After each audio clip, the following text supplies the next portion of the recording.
Hello everyone. So the topic for today is similarity of triangles.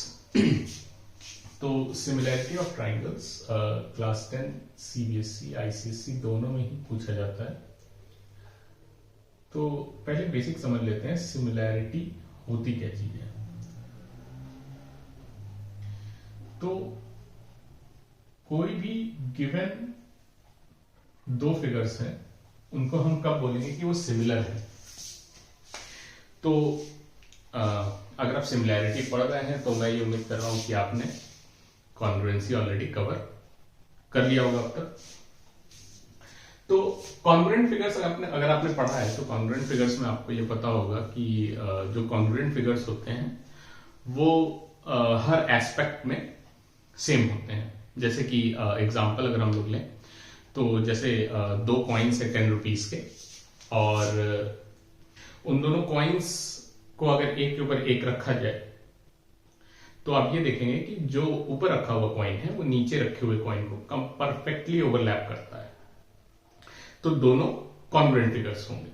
ठीक, actually में वो 2D figures नहीं है, वो 3D है. पर हम लोग उनको एज अ सर्कल कंसिडर करके ये समझ सकते हैं कि जब दो फिगर्स एक दूसरे को परफेक्टली ओवरलैप करते हैं, ना कोई फिगर बड़ा होता है ना कोई फिगर छोटा होता है, तो ऐसे फिगर्स को हम लोग कॉन्ग्रुएंट फिगर्स बोलते हैं.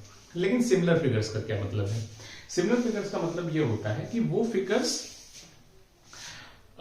शेप में तो एक जैसे होंगे लेकिन उनके साइज कम या ज्यादा हो सकते हैं. ठीक है, जैसे बहुत ही बेसिक एग्जांपल हम लोग लें तो जैसे फोटोग्राफ्स होती हैं. ठीक है, तो फोटोग्राफ्स में आप लोग देखते हैं कि पासपोर्ट साइज फोटोग्राफ्स भी आती हैं. ठीक है, उसी को आप और एनलार्ज करवा सकते हैं. आप एक पोर्ट्रेट बनवा सकते हैं, उसी को आप एक एनलार्ज करवा के पोस्टर बनवा सकते हैं, उसी को आप एनलार्ज करवा के एक होर्डिंग बनवा सकते हैं. लेकिन जो पिक्चर है वो सेम रहेगी. तो वो जो पासपोर्ट साइज फोटोग्राफ है और जो पोर्ट्रेट है, जो पोस्टर है और जो होर्डिंग है, वो चारों क्या कहलाएंगे? वो सिमिलर कहलाएंगे. ठीक है, क्योंकि वो एक ही इंसान के पिक्चर्स है लेकिन वो अलग अलग साइज में है, लेकिन उनका शेप जो है वो सेम है. ठीक है, और एग्जांपल्स हम लोग ले अगर ट्रायंगल्स के बारे में अगर बात करें तो जैसे कि दो राइट एंगल ट्रायंगल्स हैं. तो दो राइट एंगल ट्रायंगल्स अगर हम लोग लेते हैं तो अगर जैसे मान लीजिए कि एक राइट एंगल ट्रायंगल मैं इस तरह से ड्रॉ करता हूं,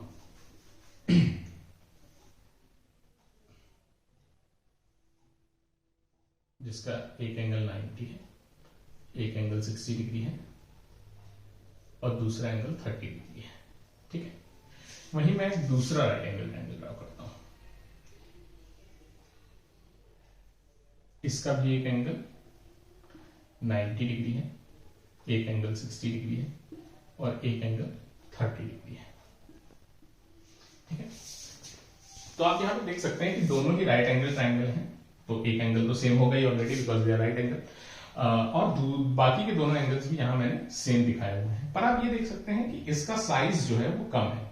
ये छोटे साइज का है, ये बड़े साइज का है, लेकिन एंगल्स जो है वो इक्वल 90 30 और 60, 90 30 और 60. तो इस तरह के ट्रायंगल्स जिनमें एंगल्स सेम होते हैं, उनको हम लोग सिमिलर ट्रायंगल्स बोलते हैं. पर ये सिर्फ एक ही क्राइटेरिया है सिमिलर ट्रायंगल्स का, जिसमें ऐसे ट्रायंगल्स जिनके एंगल्स सेम होते हैं, all three angles are same, we call them as the similar triangles. ठीक है, तो ये राइट एंगल ट्रायंगल आप देख सकते हैं कि यहाँ पे शेप जो है वो सेम है. शेप सेम होने का मतलब है ट्रायंगल्स के केस में कि तीनों एंगल्स सेम होने चाहिए, लेकिन यहाँ पे साइज जो है वो डिफरेंट है. ये छोटे साइज का है, ये बड़े साइज का है. तो इनको हम क्या बोलेंगे? इनको हम बोलेंगे सिमिलर ट्रायंगल्स. पर वहीं अगर शेप और साइज दोनों सेम हो जाए, मतलब एंगल्स भी सेम हो जाए और साइड की जो लेंथ है वो भी सेम हो जाए, तो उनको हम लोग कॉन्ग्रुएंट ट्रायंगल्स बोलते हैं. ठीक है, तो ये डिफरेंस है कॉन्ग्रुएंट और सिमिलर का. तो फिलहाल हम लोग सिमिलर ट्रायंगल्स पढ़ रहे हैं. ये मैंने दो सिमिलर ट्रायंगल्स आपको ड्रॉ करके दिखा दिए हैं. ठीक है, अच्छा, और एक एग्जांपल लेते हैं. इक्विलैटरल ट्रायंगल का एग्जांपल हम लोग ले लेते हैं. तो इक्विलैटरल ट्रायंगल जैसे कि मान लीजिए एक छोटा इक्विलेटरल ट्रायंगल मैं इस तरह से ड्रॉ करता हूँ और एक बड़ा इक्विलेटरल ट्रायंगल ड्रॉ कर देता हूँ। तो फिर से आपको पता है कि अगर इक्विलेटरल ट्रायंगल है तीनों साइड्स इसके इक्वल होंगे, और तीनों साइड्स अगर इक्वल होंगे तो तीनों एंगल्स भी इक्वल होंगे। ठीक है, तीनों साइड्स तीनों एंगल्स इक्वल होंगे। और यहां पे भी ये बड़ा इक्विलेटरल ट्रायंगल है तो इसके भी तीनों साइड आपस में इक्वल होंगे और तीनों एंगल्स भी इक्वल होंगे। तो आप फिर से वही कंडीशन लगा सकते हैं कि यहां पे आप देख सकते हैं कि शेप जो है वो सेम है, दोनों ही इक्विलेटरल ट्रायंगल है। और ट्रायंगल में शेप सेम होने का मतलब होता है कि ट्रायंगल के तीनों एंगल्स बराबर है। ठीक है, बट मैं बार बार ये कह रहा हूं कि ये सिर्फ एक ही कंडीशन है, और भी तरीके हैं जिनसे हम लोग ये कह सकते हैं कि शेप सेम है लेकिन साइज डिफरेंट है। ठीक है, तो एक तरीका तो ये हो गया कि तीनों एंगल्स अगर ट्रायंगल के सेम है तो उनको हम लोग सिमिलर ट्रायंगल्स बोलेंगे। तो ये फिर से सिमिलर ट्रायंगल्स हैं। तो जितने भी इक्विलेटरल ट्रायंगल्स होते हैं, जितने भी इक्विलेटरल ट्रायंगल्स होंगे, आप जितने भी इक्विलेटरल ट्रायंगल बना सकते हैं, सब आपस में क्या होंगे, वो सिमिलर होंगे। ठीक, क्योंकि इक्विलेटरल ट्रायंगल में तो एंगल्स फिक्स है 60 60 60 60 60 60। ठीक है, तो ये हमेशा सिमिलर होंगे जितने भी equilateral triangles. Infinite equilateral triangles हम लोग बना सकते हैं, तो इनफाइनाइट वो सारे आपस में सिमिलर होंगे क्योंकि सबके एंगल्स बराबर होंगे। पर एक क्वेश्चन ये है कि क्या सारे राइट एंगल ट्रायंगल भी सिमिलर होंगे आपस में? नहीं, सारे राइट एंगल ट्रायंगल्स आपस में सिमिलर नहीं होंगे। रीजन भी कि राइट एंगल ट्रायंगल में एक ही एंगल फिक्स होता है, बाकी दोनों तो डिफरेंट हो सकते हैं। जैसे भाई मान लीजिए कि कोई राइट एंगल ट्रायंगल इस तरह से बनाता है 90 डिग्री, और ये मान लीजिए हो गया 25, तो ये हो गया 65 डिग्री। ठीक है, और कोई राइट एंगल ट्रायंगल इस तरह से बनाता है कि 90 डिग्री, और ये मान लीजिए 45 है, ये भी 45 हो गया। तो ये दोनों सिमिलर नहीं होंगे, क्योंकि सिमिलर होने के लिए all three angle should be equal.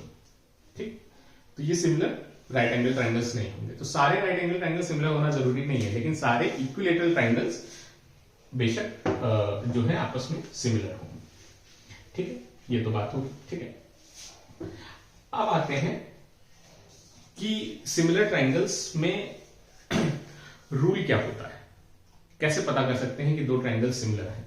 एक तरीका तो मैंने आपको बताया कि अगर आपको दिख रहा है कि दोनों ट्रायंगल्स में ये एंगल्स जो है वो इक्वल हैं, तो आप कह सकते हैं कि दोनों ट्रायंगल्स जो होंगे वो सिमिलर होंगे। पर और भी रूल्स होते हैं जिनसे हम ये प्रूव कर सकते हैं कि दो ट्रायंगल सिमिलर होते हैं। ठीक है, अच्छा, वो रूल्स क्या होते हैं? अब वो साइड पे डिपेंड करते हैं, साइड और एंगल्स पे डिपेंड करते हैं। ठीक है, किस तरह से करते हैं? तो बेसिकली 3 क्राइटेरिया होते हैं या रूल्स होते हैं जिनसे हम सिमिलर ट्रायंगल्स प्रूव करते हैं। ठीक है, तो क्या क्या क्राइटेरिया होते हैं, वो क्राइटेरिया मैं लिख देता हूं यहां पे, फिर एक एक करके हम लोग तीनों क्राइटेरिया को देखेंगे। तो पहला क्राइटेरिया है सिमिलर ट्रायंगल्स के लिए, जिसको बोलते हैं एंगल एंगल एंगल क्राइटेरिया। ठीक है, अच्छा, दूसरा क्राइटेरिया है साइड एंगल साइड क्राइटेरिया, और तीसरा क्राइटेरिया है साइड साइड क्राइटेरिया। ठीक है, अब नेक्स्ट वीडियो में हम लोग इन तीनों क्राइटेरियाज को एक एक करके समझेंगे। Okay, thank you.